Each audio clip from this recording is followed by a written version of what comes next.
185 species in genus Mussaenda. Mussaenda, a world of color beyond the bloom. My name is Ferb Vu, and I've always been drawn to the vibrant colors and unique beauty of the natural world. Among my many botanical fascinations, the genus Mussaenda belonging to the Rubiaceae family holds a special place in my heart. These tropical shrubs, native to Africa and Asia, are known for their showy displays, but what truly captivates me goes beyond their initial appearance. It's the subtle intricacies and surprising adaptations that make them so intriguing. More than just a pretty face. At first glance, you might be deceived by the explosion of color that Mussaenda offers. But those brightly colored petals aren't actually petals at all. They are enlarged sepals, modified leaves that surround the actual flower. This clever botanical trickery serves to attract pollinators, showcasing nature's ingenuity in ensuring the continuation of the species. The true flowers, often small and tubular, are nestled within this vibrant display, adding another layer of complexity to their allure. This genus boasts a remarkable diversity, with over 185 recognized species. See full list at monsterholic.com. How to grow Mussaenda from cuttings. Growing Mussaenda from cuttings is a relatively straightforward process. To start, you'll want to select healthy stems from an established plant. Ideally, the cuttings should be around 4 to 6 inches long and taken from new growth. Dip the cut ends in rooting hormone to encourage root development. I've found that using a well-draining potting mix, like a blend of peat and perlite, works best. Place the cuttings in a warm, bright location, but avoid direct sunlight, which can scorch the young plants. Keep the soil consistently moist, but not waterlogged. In about 4 to 6 weeks, you should see roots beginning to develop. Once the cuttings have a healthy root system, you can transplant them into larger pots or directly into the garden.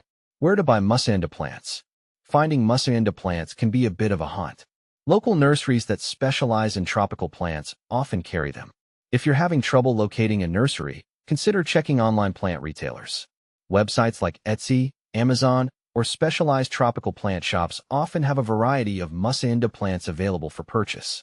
I've also had luck connecting with local plant enthusiasts and gardening clubs, who sometimes sell or trade plants. Do Mussaenda plants tolerate salt? Mussaenda plants are not particularly salt tolerant.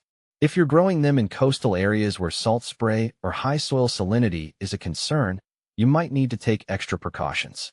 Regularly flush the soil with fresh water to help reduce salt buildup, and consider using a barrier to protect the plants from direct salt exposure.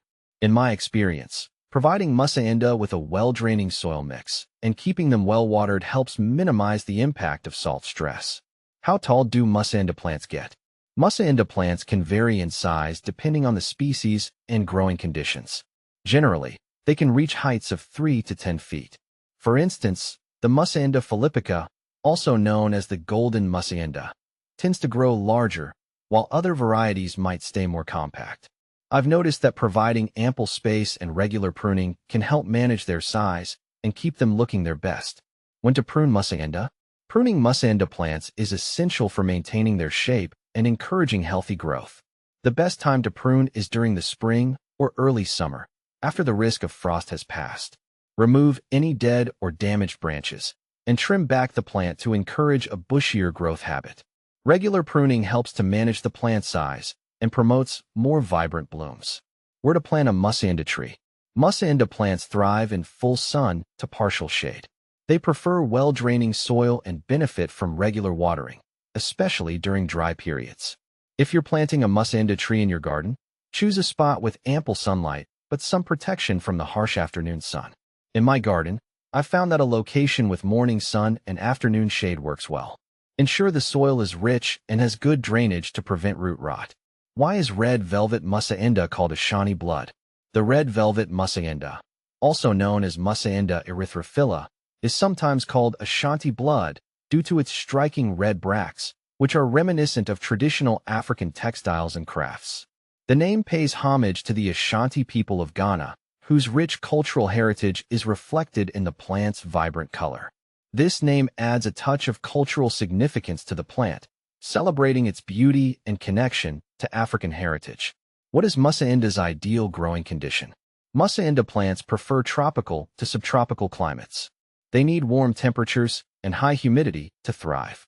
In cooler climates, they are best grown in containers that can be moved indoors during the winter, providing them with a rich, well-draining soil mix and ensuring they receive adequate moisture and light will help them flourish.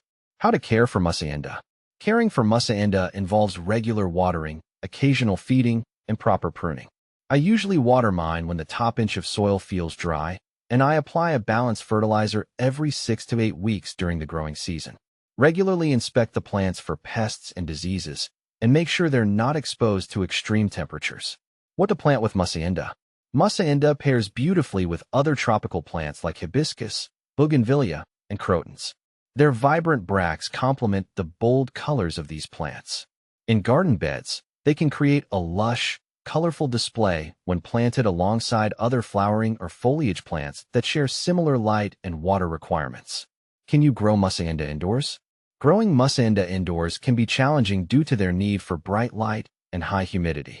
If you want to try growing Mussaenda indoors, place it near a south or west-facing window where it can receive plenty of light. Use a humidity tray or a humidifier to maintain the moisture levels. Indoor Mussaenda plants may need additional care and attention to thrive. Is Mussaenda toxic? Mussaenda plants are generally considered non-toxic to humans and pets. However, it's always a good practice to keep any plants out of reach of young children and pets to prevent accidental ingestion. Benefits of Mussaenda. Mussaenda plants are not only visually appealing, but also provide several benefits. They attract pollinators like butterflies and hummingbirds, which can enhance the biodiversity of your garden. Additionally, their vibrant bracts and lush foliage make them excellent for creating colorful garden displays. Common problems with Mussaenda. Common problems with Mussaenda include pest infestations, such as spider mites and aphids, and fungal diseases like powdery mildew. Regular inspection and prompt treatment with appropriate pesticides or fungicides can help manage these issues. Ensuring proper air circulation and avoiding overhead watering can also prevent some common diseases. I hope these FAQs help you in your journey with Mussaenda plants. They're truly remarkable plants with a lot to offer, and with the right care, they can become a stunning feature in your garden.